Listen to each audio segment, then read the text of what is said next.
Donc, Monsieur le Président, chers collègues, je voudrais revenir à l'occasion du vote de ces deux conventions avec la Banque de France et l'Association Finance et Pédagogie sur quelque chose qui a été abordé rapidement ce matin en discussion générale, qui est la hausse des prix d'énergie et la hausse des prix des carburants.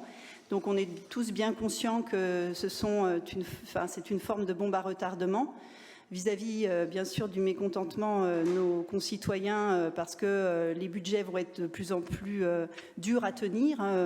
Notre collègue, Madame Bonnet-Vallet, parlait de 30% du budget des ménages, donc c'est énorme. Et vis-à-vis, en fait, d'une évolution sans doute trop faible encore de la transition écologique et de la rénovation énergétique. Donc, vous évoquez régulièrement d'ailleurs la pénurie des matières premières qui a un impact sur le budget du département.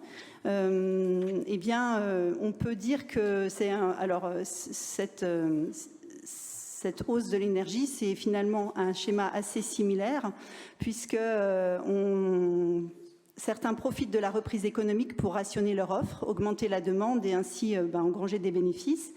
Les retombées sont plus qu'inquiétantes, certes pour les collectivités, mais surtout pour l'ensemble des foyers, en particulier ceux dont le budget n'est pas très élevé. Donc on parle aussi des classes moyennes et des classes les plus pauvres, les petites retraites, bénéficiaires de minima sociaux, etc.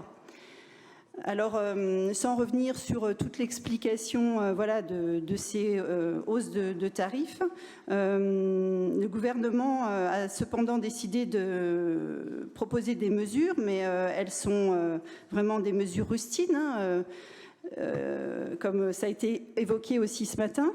Et comme le disait le président de notre groupe en discussion générale, ce n'est pas des mesures pérennes qui vont permettre de lutter finalement contre cette tension dans les budgets.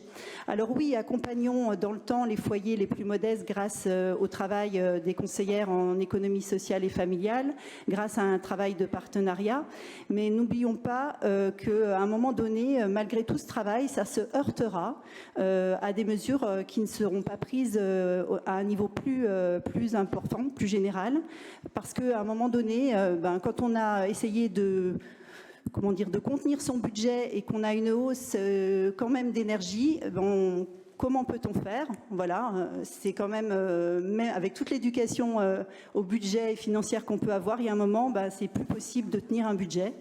Et puis, peut-être vraiment se poser la question de poursuivre et développer la question de la rénovation énergétique et la transition écologique. Merci, Monsieur le Président. Merci. Que dois-je dire ?